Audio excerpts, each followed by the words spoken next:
Pemirsa, kemarin sidang lanjutan perceraian Lulu Tobing dengan Bani Maulana kembali digelar di Pengadilan Agama Jakarta Pusat. Sidang yang beragendakan pembacaan hasil mediasi ini tak dihadiri penggugat yakni Lulu Tobing, namun diwakili oleh kuasa hukumnya. Sementara Bani datang didampingi tim kuasa hukumnya. Sayangnya, sekalipun Bani menghadiri sidang cerai, namun ia enggan mengungkap alasannya digugat cerai Lulu. Sama halnya dengan Bani, kuasa hukum Lulu yang ditemui memilih enggan memberikan keterangan kepada awak media perihal perceraian gugat cerai Lulu terhadap Bani, suaminya.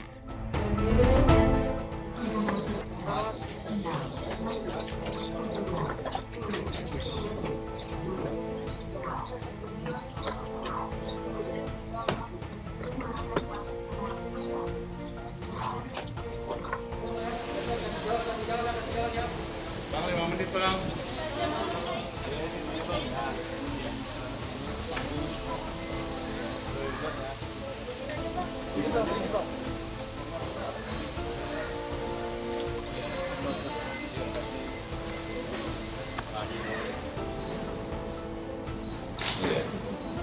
Jadi sesuai dengan agenda persidangan pada hari ini dengan nomor perkara 783 dengan pihak penggugat adalah dari Lulu Luciana atau yang dikenal dengan Lulu Tobing, itu adalah mendengarkan atau hasil mediasi. Hasil mediasi hari ini agendanya mendengarkan atau hasil mediasinya. Ya. Jadi sesuai dengan hasil mediasi itu adalah berhasil sebagian. Ya, berhasil sebagian. Jadi ada yang disepakati dan ada yang belum disepakati.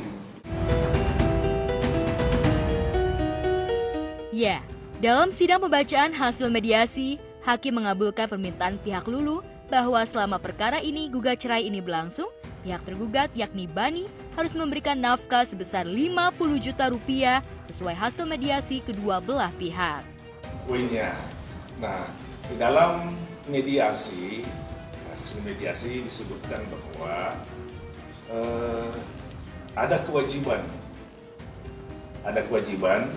dari pihak tergugat untuk memberikan nafkah selama pemeriksaan perkara. Nominalnya sekitar 50 juta. Kabarnya Lulu menggugat cerai suaminya karena mereka sudah tak saling cocok satu dengan lainnya.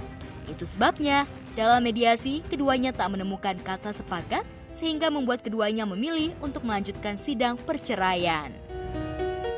Ya, karena ini sifatnya berhasil sebagian, tentu ada pembicaraan di antara kedua belah pihak dalam persidangan.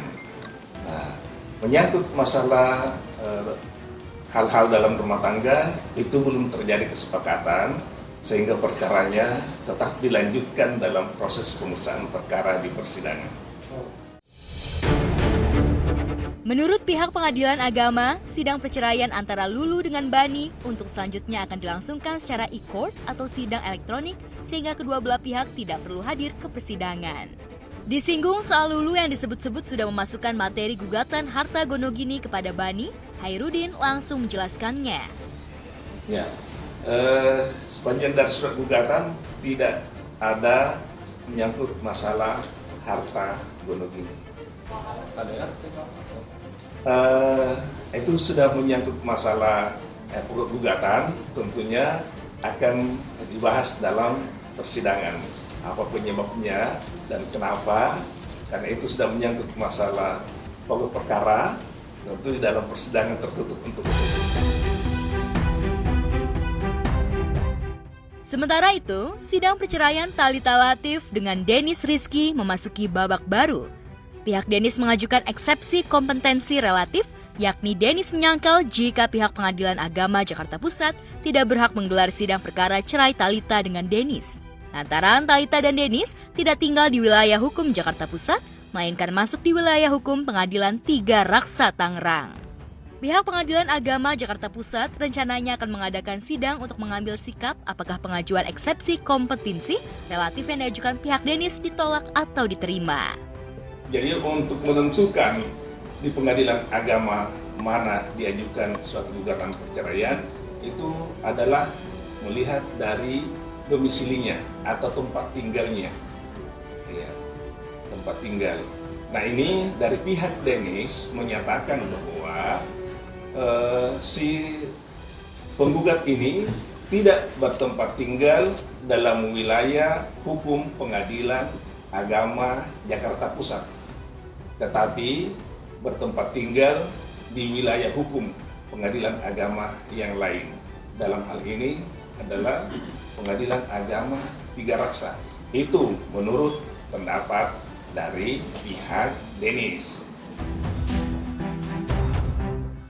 Rumah tangga Thalita dan Dennis rupanya sudah retak sejak keduanya memilih pisah rumah selama lebih dari 1 tahun.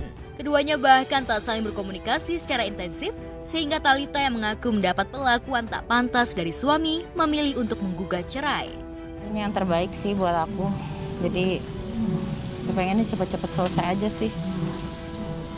Komunikasi sih yang penting-penting aja ada gitu. Tapi ya udah nggak ada komunikasi secara yang normal juga udah nggak ada. Dan surat gugat cerai dilayangkan Thalita di Jakarta Pusat. Itu sebabnya sejumlah agenda sidang dilakukan di Pengadilan Agama Jakarta Pusat. Iya, dengan diajukannya oleh Thalita, itu berarti dia menganggap bahwa Pengadilan Agama Jakarta Pusat berwenang untuk mengadili. Iya. Tetapi itu kan tanggapan dari Dennis lain lagi. Nah itulah yang akan diuji di dalam putusan oleh majelis hakim. Thalita benar-benar tak mau lagi bersama personil band Lila karena sempat menerima KDRT beberapa kali selama. Selain itu, Thalita merasa sudah lelah menanggung derita batin selama hampir 10 tahun menjalani bahtera rumah tangga dengan Dennis. Kita tuh udah pisah rumah 3 tahun gitu. Jadi dia udah pergi. Jadi saya nggak bilang nggak ketemu ya. Di media itu banyak yang bilang nggak ketemu 3 tahun. Enggak. Dia itu keluar dari rumah. Dia pergi dari rumah itu sudah 3 tahun. Dari 2018. Jadi dia keluar, memang dia meninggalkan saya dan anak saya. Karena saya kan di rumah. Saya nggak kemana-mana gitu. Dan dia tidak pernah pulang ke rumah kita. Dia tidak pernah pulang lagi gitu. Sampai hari ini itu benar adanya. Tapi kalau yang pasti sekarang sejauh ini pokoknya saya pengen semuanya cepat selesai. Saya nggak mau lagi sebagai seorang perempuan, saya nggak mau lagi mendapat perlakuan yang tidak seharusnya saya dapatkan gitu. Sebagai seorang wanita, sebagai seorang perempuan, sebagai seorang istri, sebagai seorang ibu, saya tuh udah melakukan yang terbaik. Jadi udahlah gitu, saya pengen ini cepat aja selesai. Yang adil, anak sama saya. Udah, karena itu yang terbaik buat anak saya.